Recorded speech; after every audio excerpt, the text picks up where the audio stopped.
Hello, स्वागत है आपका अपने चैनल प्रतिभा ज्ञान पाठशाला में। आज हम उत्तराखंड के देहरादून जनपद का अध्ययन करने जा रहे हैं। जो आपकी कोई भी परीक्षा हो उत्तराखंड की, उसमें उत्तराखंड पूछी जाती है, तो उसके पॉइंट ऑफ व्यू से बहुत ही महत्वपूर्ण है। यदि आप एसआई की तैयारी कर रहे हैं तो हमारे चैनल को सब्सक्राइब कर सकते हैं, क्योंकि ये जिला सीरीज़ का आज चौथा जिला चल रहा है। इससे पहले हम 3 जिलों का अध्ययन कर चुके हैं। यदि आपने वो जिले नहीं देखे हों तो आप प्ले लिस्ट में जाकर देख सकते हैं। ये आज हम देहरादून का अध्ययन करने वाले हैं। चलिए शुरू करते हैं देहरादून के जनपद का अध्ययन। सबसे पहले हम शुरू करेंगे यहाँ से। देहरादून भारतीय राज्य उत्तराखंड का एक ज़िला है। उत्तराखंड की राजधानी कहाँ है? देहरादून में है, जिसका कुल क्षेत्रफल कितना है? 3088 वर्ग किलोमीटर है। देहरादून जिले की स्थापना 1817 में हुई थी। अब 1817 में हुई थी, ये गलत है, 1817 में हुई थी। देहरादून को द्रोण का धाम भी कहा जाता है। क्या कहा जाता है? द्रोण का धाम भी कहा जाता है। ये देहरादून है, आप देख सकते हैं पूरा ये उसका नक्शा है देहरादून का। देहरादून के उपनाम देख लेते हैं हम। देहरादून के उपनाम देखेंगे, उपनाम में क्या क्या है देहरादून का। सबसे पहले इसे पहाड़ों की रानी किसे कहा जाता है? मसूरी को कहा जाता है वैसे तो, मगर मसूरी कहाँ पड़ता है? देहरादून में पड़ता है। और द्रोणगिरी भी किसे कहा जाता है? द्रोणगिरी भी देहरादून को कहा जाता है। इसकी स्थापना मैंने आपको बताई थी 1817 में हुई थी। देहरादून का क्षेत्रफल 3088 वर्ग किलोमीटर है। कितना? 3088 वर्ग किलोमीटर है।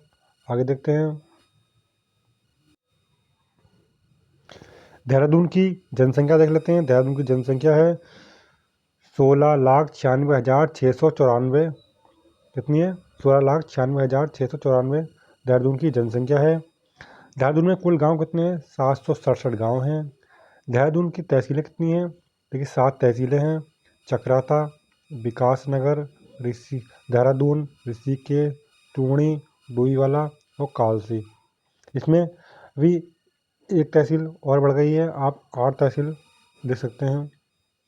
ठीक है, आप 8 तहसील हो गई हैं इसमें। अब देख लेते हैं देहरादून के ब्लॉक। इसमें कितने ब्लॉक हैं? 6 ब्लॉक हैं। चकराता, रायपुर, साहसपुर, डोईवाला, कालसी, विकासनगर, ये हमारे देहरादून के ब्लॉक हैं। देहरादून के प्रसिद्ध मंदिर देख लेते हैं। संतला देवी, टपकेश्वर मंदिर, बुद्ध टेम्पल, महासू देवता मंदिर, डाट काली, कालसी, ये क्या है? सब देहरादून के प्रसिद्ध मंदिर हैं। बहुत ही प्रसिद्ध मंदिर है ये तो। देखिए इसमें कौन कौन से पूछे जाते हैं अधिकतर? टपकेश्वर मंदिर, कालसी, डाट हवेली या डाट काली, महासू देवता और बुद्ध टेम्पल भी पूछ लिया जाता है। देहरादून के प्रसिद्ध मेले देख लेते हैं। देहरादून में देखिए कौन कौन से मेले लगते हैं। देहरादून में लगने वाले मेले आप देख सकते हैं। एक सबसे पहले लगता है जौनसारी बाबर का मेला है जो एक, और लगता है कुआनू दशहरा, लखवाड़ लगता है, महासू देवता का मेला लगता है, बिच्छू मेला लगता है, झंडा मेला लगता है, टपकेश्वर मेला लगता है। सर्वोत्सव मसूरी में मनाया जाता है। अगला देख लेते हैं देहरादून के प्रसिद्ध पर्यटक स्थल।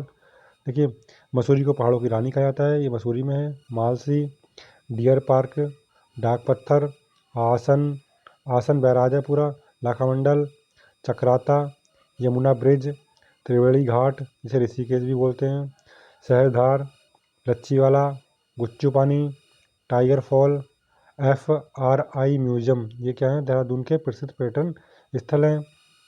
देहरादून के ताल देख लेते हैं। ये ताल बहुत ही महत्वपूर्ण है। देहरादून के में कौन कौन ताल हैं? एक चंद्रवाड़ी ताल है, एक कंसरो ताल है। देहरादून के दर्रे देख लेते हैं। तिमली पास या तिमली पहाड़ दर्रा देहरादून में स्थित है। देहरादून की सीमा किस किस से लगती है? पूर्व में टिहरी से लगती है और पौड़ी से लगती है। पश्चिम में किससे लगती है? हिमाचल प्रदेश से लगती है।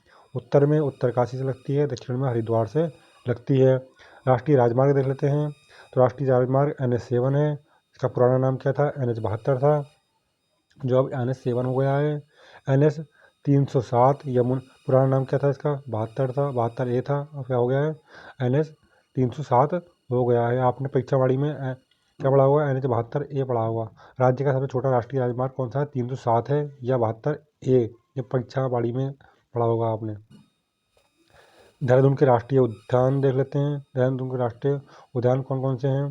तो ये आप देख सकते हैं। राजा जी राष्ट्रीय उद्यान देहरादून में पड़ता है। ये 3 जिलों में पड़ता है राजा जी। देहरादून के संस्थान देख लेते हैं। लाल बहादुर शास्त्री संस्थान है, जो इसे लवासना कहते हैं। भारतीय सैन्य अकादमी है, फॉरेस्ट रिसर्च है, भारतीय टूर सर्वेक्षण संस्थान है, वन्य जीव संस्थान है। आगे देख लेते हैं।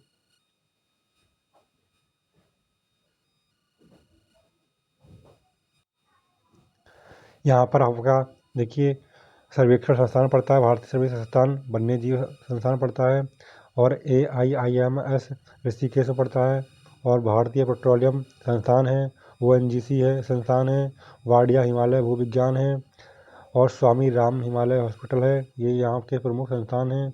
देहरादून में हवाई पट्टी देख लेते हैं। जॉली ग्रांट हवाई पट्टी कहाँ पर है? देहरादून में। ये जॉली ग्रांट देहरादून में विधानसभा क्षेत्र देख लेते हैं। 10 विधानसभा क्षेत्र हैं। हरिद्वार में कितने हैं? 11 विधानसभा क्षेत्र हैं। चक्राता अनुसूचित जाति के लिए प्रसिद्ध है, और एक अनुसूचित जाति के लिए कहाँ पर है? हमारी नानक मत्ता उधमसिंह नगर में भी है, जो विधानसभा में सचिव आरक्षित है अनुसूचित जनजाति के लिए। ठीक है। राजपुर अनुसूचित जाति के लिए है। विकास नगर, देहरादून, धर्मपुर, मसूरी, डोईवाला, साहसपुर और ऋषिकेश, ये 2 महत्वपूर्ण सीटें हैं जो आपकी चक्राता में अनुसूचित जनजाति की हैं, और एक उधमसिंह नगर में पड़ती है नानक मत्ता, ये भी अनुसूचित जनजाति की हैं। ये 2 उत्तराखंड में 2 अनुसूचित जनजाति की सीटें हैं। आगे देख लेते हैं देहरादून की लोकसभा सीट। तो देखिए लोकसभा सीट हम देखते हैं यहाँ पर हरिद्वार और टिहरी क्या है, जो लोकसभा क्षेत्र के अंतर्गत आता है। देहरादून, टिहरी और हरिद्वार, क्योंकि पूरे उत्तराखंड में कितनी है लोकसभा सीट? 5 हैं, तो हर राज्य में होना मुमकिन नहीं है, इसलिए इनको दे दिया गया है किसके किसके अंतर्गत आने हैं। जैसे उधमसिंह नगर नैनीताल लोकसभा क्षेत्र के अंतर्गत आता है। देहरादून की नदी, टोंस नदी, गंगा, ऋषिकेश, यमुना और सोंग नदी देहरादून से होकर बहती हैं। ये आज की महत्वपूर्ण नदियाँ हैं जो देहरादून से होकर बहती हैं, और ये आज का महत्वपूर्ण हमारी सीरीज़ थी। यदि आपको ये प्रश्न अच्छे लगे हों तो वीडियो को लाइक करें, शेयर करें और चैनल को सब्सक्राइब जरूर करें। जय हिंद।